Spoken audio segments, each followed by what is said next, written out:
Community-centered, community-supported. Alaska Public Media. Alaska has long suffered with high rates of suicide. In the past, people were reluctant to discuss it, but talking openly and often can help people who are struggling choose life.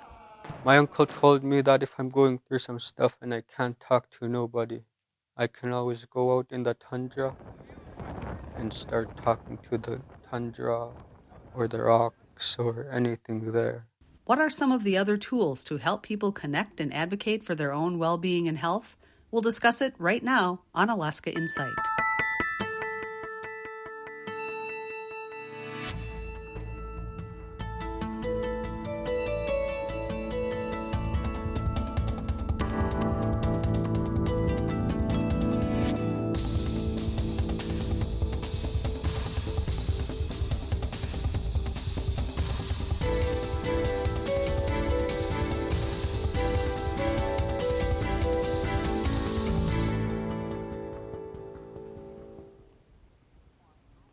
Alaska ranks near the top in the nation for suicide rates.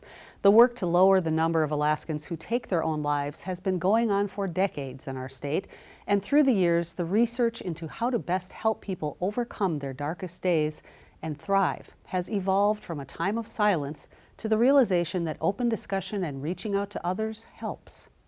Tonight, we'll discuss how to best support people in crisis. If you're struggling right now, there is help available, and our guests this evening will describe how to get that assistance. To start off the discussion, we'll watch a few minutes from a longer documentary produced by Alaska Public Media for the video series Indie Alaska. Roughly 500 miles southwest of Anchorage, the Yupik village of Tuksuk Bay faces the Bering Sea on the coast of Nelson Island. The community has been grappling with grief and a lack of mental health resources for young people after they finish school. Last spring, high school juniors and seniors there partnered with Lower Kuskokwim School District and the American Foundation for Suicide Prevention's Alaska chapter to lead the residents in community-wide events focused on hope and healing. The suicide rate here is really high. Lost 5 friends, actually. 1 year after the other. I was pretty close. I even played ball with them in high school. I even lost my uncle through suicide too this year. My 4 cousins died from suicide. Most are tired of being strong. Most are tired of carrying everything that happened in the past. The suicide rates have gone up for those that finally graduated out of high school and that have no longer support.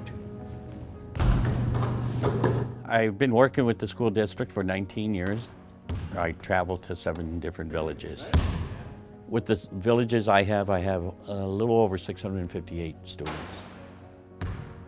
That's a heavy caseload for me. I deal with a lot of depression, mental health issues, thoughts of suicide. I work with kindergarten through 12th grade.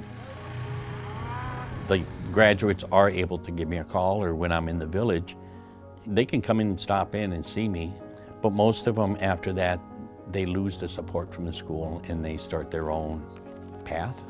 So they're not too sure about talking about their feelings anymore. Life is just hard sometimes. Can be. As I was, losing all 5 of my friends, I lost what I love to do. My grieving was really bad. My mom and my dad noticed how my mood was changing. I almost took my life, but somebody brought me back. I was dead for 5 minutes. I didn't want it to die, but I wanted to at the same time. I couldn't handle all that pain. But I got help. I woke up in the hospital. The staff members were really nice, helpful, caring people. They kept me company throughout the whole 12 days. You know how like therapists are like daily, they would like check up on you and ask you the same questions. Yeah, that's what we need to cry out for out here. Professional therapy, that's daily. Before my attempt even happened, I still had PTSD. I'm still coping with my trauma too. Yeah, I even go out to my friends or one of my family members' house and I would talk to them. I would cry. There are extreme situations where they feel what happened to them is too harsh, too hard to get over. And here in Tuxuk Bay, besides the elders and ourselves, they don't find what they need. They need somebody else, like a professional. They need that person, or they need that group, or they need that team. They need the constant, everyday therapy that we don't have out here. The full version of that documentary is available on our website at alaskapublic.org. Joining me tonight to discuss how to help ourselves and others when struggling with emotional distress is Dustin Morris. Dustin is the Area Director for the Alaska chapter of the American Foundation for Suicide Prevention, and Susanna Marchek is the Executive Director of Careline Crisis Services, a statewide suicide and crisis helpline. Welcome both of you for being here. Thank you. Thanks for having us. This is such an important discussion. We didn't see it in the clip that we watched, but in the full Talk to the Tundra video story, we hear someone say, "Talking saves lives." Not too many years ago, the opposite was believed to be true, not talking after someone took their life, hushing it up, in the fear that it would lead to others was more the norm. How has this shift in methods, believed methods for coping, how has that changed things and helped? Dustin, you want to start us off? Yeah. So there's been lots of studies on how we talk about this and why we should talk about this. And the science shows that talking about it in a safe manner actually encourages help seeking. It's when we don't talk about things, when we keep it bottled inside, and when we hold that shame or we carry forward that stigma, that we're doing more harm than good. It is important to point out that there are safe ways to talk about suicide. There are conversations that we should be having, and there are conversations that we probably shouldn't be having, or details or things that we should not be saying so publicly, because they could encourage contagion, or they could, if somebody is contemplating suicide or having those thoughts, and now we've detailed means or some story that included harmful details, now we've given them ideas. So there is still some kind of do's and don'ts that can make that difficult, but it's really important that we do have these conversations and that people are aware that there's information out there to help guide those conversations. Absolutely, and as you noted, and Suzanne, I want you to weigh in here too now, the way that we talk about death by suicide is very important. I was just reading recently about not using the word committed, as if that's, you know, some criminal act that someone has done, that they took their lives by suicide, they didn't commit suicide. Susanna, what do you have to say about the importance of language here? Yeah, I would echo what Dustin said, that we want to encourage people to have these conversations that I think for a long time we shied away from. And I would want people's takeaway to be to have the conversation. And if you're not sure how to have the conversation, then you can tag somebody in. There are great resources out there that can support you to get the tools to have that conversation, or there are resources like Careline where we can reach out on your behalf and have that conversation and check in with someone. There's great resources to provide education around safe messaging for social media, for communities that are not sure how to come together and heal in a way that's safe and therapeutic. So there's lots of resources out there that I think can provide some some parameters and some guidelines. Public notice of deaths that are the result of suicide, there's no public notice. Should there be? Is there a way to let people know how large the problem is without causing more harm to families? I found a young man who had taken his own life a few years ago in one of the wooded areas of Anchorage. And in talking to a detective later, he expressed frustration that, you know, if the person would have been shot or hit by a car, we would have got an alert about that happening. But nothing goes out when it's this type of death. And the detective told me that in that spring there had been dozens. And he was frustrated and said if people were more aware, there would be more work to address this. He said if we'd had that number of homicides, people would be really up in arms.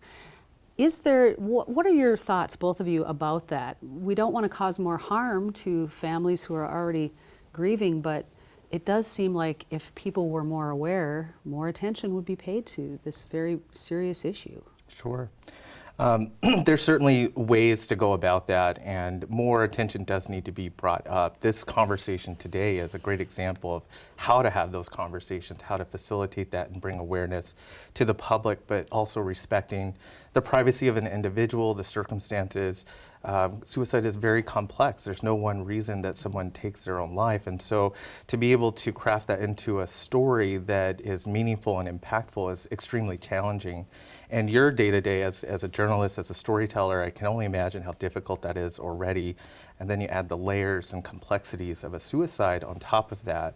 One thing that I think the state and storytellers can do is continue to tell the story of the state in general as a whole, the bigger picture, the state of Alaska. Our story collectively is really impactful. We're leading the nation in suicides, but suicides can be prevented and more can be done to make that possible. Mm-hmm. Susanna, would you like to add anything there?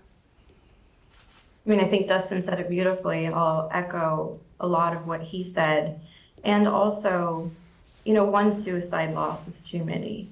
And so while certainly it's helpful for funding and figuring out how to support communities and coming around suicide loss, I think identifying when a suicide loss has occurred so that we have the opportunity to support anyone who's impacted by that loss is where we see the real opportunity to affect change, to support those who are grieving, and in return, hopefully prevent additional people from ending up in that place where they feel like dying is the only way out.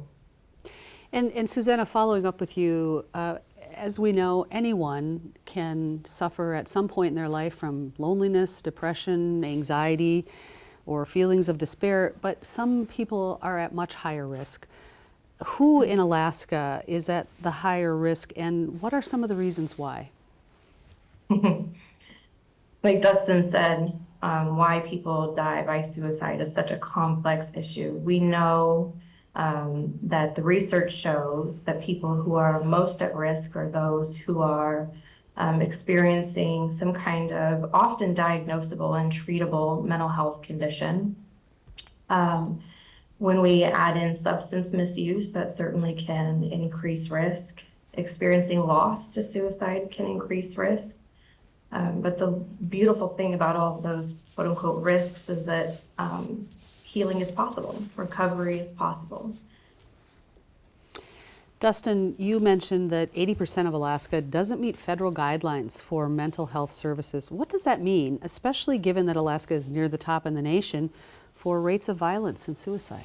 Yeah, so when, just even the example of the documentary film that was just shared at the beginning of this, when you look at that community, Toksook Bay, what resources do they have? Where are those resources accessible? And it's a social worker that comes as part of the school district for a period of weeks at a time, and then is on to the next village and then comes back. And then, you know, the nearest resources are in Bethel. That's a plane flight away. That is weather dependent, and you know, when you're in crisis, you need to get to help right away. And so things like 988 are making that possible, but 988 alone is not enough for the state of Alaska, or really for any group that are at risk. So we do need more resources. We need more professionals. We need more access to care, and affordable care is really another barrier that we're facing, not only in the state of Alaska, but across the nation. This is a huge number, 80%. Are there avenues of federal money to address this that you're seeing currently? Yeah, so there are things such as federal grants that are in place. Oftentimes AFSP is called to give letters of endorsements that help the state secure those fundings. Those fundings are then allocated to resources that we already have. So we need more resources. We need more, or even to build out the resources that we have now. And so that grant funding goes to organizations that are facilitating programming or providing direct services. The CareLine is a great example of an organization that receives state funding and is able to implement that in one of the best ways possible by creating access to care. Mm-hmm. Tell us about the mental health trust program called Crisis Now and how it's been expanded beyond the road system. And a quick disclosure here, Alaska Public Media does get some program grant funds from the Alaska Mental Health Trust. So let's hear about this, this new program, this Crisis Now program, or the expansion of it, I should say. It's not a new program. I'll defer to you first, Susanna. Okay, so Crisis Now is actually not a program, it's a model. And it's a model for communities and states to really build a comprehensive crisis response system. And the goal is to keep people out of those higher levels of care if that's not what's appropriate for them. And so the model for Crisis Now is someone to talk to. And what that means is a robust call center like CareLine. And then if people need an in-person response, they still need some support beyond what the crisis line can provide. Then the next step in that continuum is someone to respond. And someone to respond is a mobile crisis team, a community-based team made up of a peer and a mental health professional, a licensed clinician, to go and respond to the person in crisis. And then once they're on scene, they can really work with that person to assess, can the crisis be resolved and addressed in their home community, or does this person need, again, a higher level of care? And if that's the case, then the next step in that crisis care continuum is somewhere to go. And that is a crisis stabilization center. And so there are communities across the state that are in different stages of implementation of this Crisis Now model. Again, with the goal of, if people don't need to be in an ER, if they don't need to be hospitalized, if we can keep them in their home community, that's best case scenario. Often people need some immediate support, and with that support in place, they never escalate to needing that higher level of care. Yeah, certainly the goal is to be able to keep people where they're most comfortable and have the most support. Susanna, following up with you, why is the new service 988, the national line, it's offering text now rather than just calling? Why is that so important? Yeah, so offering a text option creates accessibility to crisis hotlines in a way that we've never really had before. It creates access for certainly some of our younger folks who prefer to text. It creates access for people who maybe have privacy concerns. Maybe they're not in a location where they can have a phone conversation. There might be safety concerns where they can't place that phone call. It also creates accessibility for people who are deaf or hard of hearing. So it really just kicks the doors wide open to hopefully make this life-saving resource accessible to as many people as possible. Makes sense, thank you. Dustin, you're taking Talk to the Tundra, the Alaska Public Media Indie Alaska video that we saw a clip from at the start of the program, to the state capitol for a screening in March. What do you hope comes out of showing this documentary to lawmakers?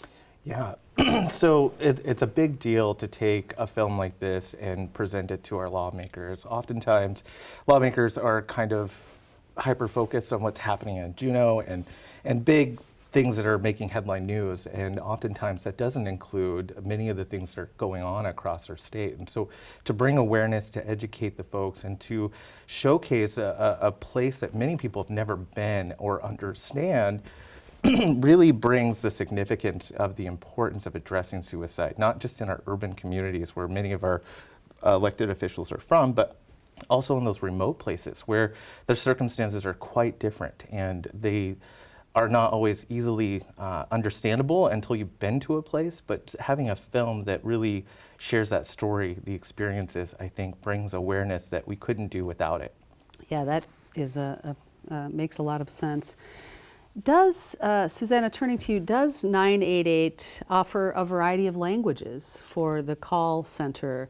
Are there Alaska Native languages and other languages that Alaskans would want to have available? Yes. So our call center and all of the call centers that are part of the 988 Suicide and Crisis Lifeline Network, so across the country, have access to something called Language Line.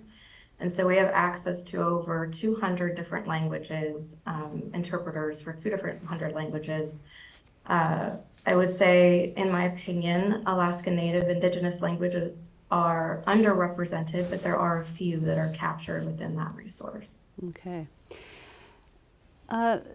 Talk a little bit about the hesitations that people have about calling in. Of course, it's always tough to, you know, even admit out loud that you're having trouble and struggling. It's not easy for anyone. And especially if you're going to make that effort with somebody you've never talked to before. But what are, beyond just having the struggles and the difficulty in calling, what are some of the other fears that you hear from people about their concern about what might happen if they call a hotline for help?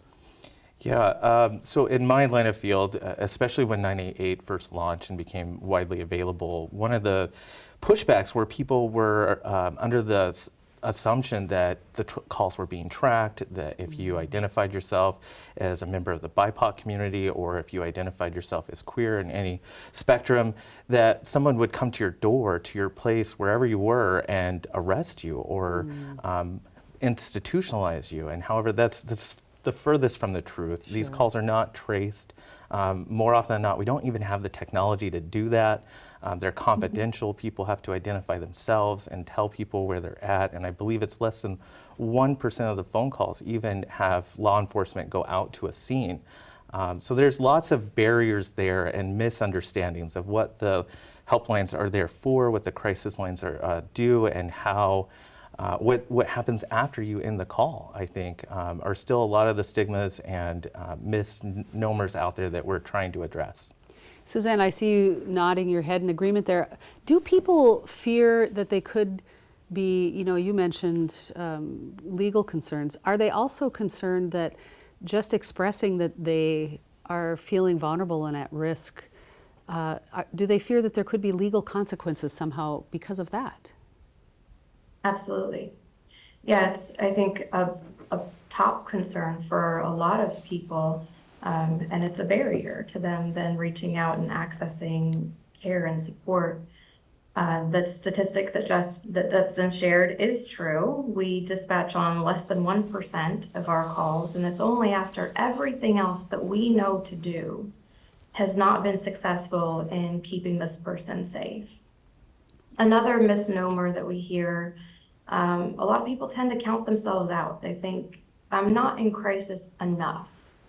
Or the language used to describe helplines, they just don't connect with. Like, well, I'm not in distress, so this line is not for me.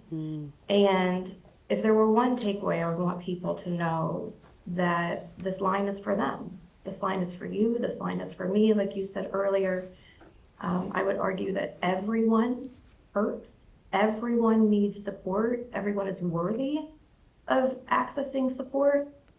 And so if a person finds themselves in a place where they need someone to talk to about whatever's going on in their world, then Careline is for them. I do know what that struggle is like. When I was a young mother living remotely in a failing relationship, 2 young children, we had no phone.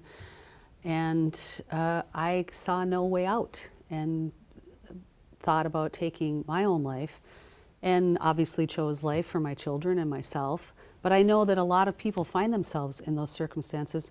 What would you say to someone who might be watching this and feeling isolated like that remote, the radio was my friend? What would you want to say to them when they're feeling so stuck and hopeless right now? There's certainly a lot to say, but the number one thing that I want people to know is that they are not alone. Even though it feels that way, your brain is telling you that, everything feels very much that, and those feelings are valid. But you're not alone. Help is available. That 988 number is accessible wherever you are, as long as you have connectivity. And even when that number is not available, you have a community. And your community, it should be there to support you as much as that lifeline is there for you. And we are all each other's lifeline. And so that's my takeaway. All right, thank you both so much. This time has gone by so fast. As you heard this evening, when it becomes more than you feel you can handle on your own, there are people who care and want to help standing by. Don't hesitate to reach out to help yourself. Everyone deserves to live a life that has more joy than pain. We all need others to help us at times. Get help when you need it. That's it for this edition of Alaska Insight. Visit our website, alaskapublic.org, for breaking news and reports from our partner stations across the state. While you're there, sign up for our free daily digest so you won't miss any of Alaska's top stories of the day. Thanks for joining us this evening. I'm Lori Townsend. Good night.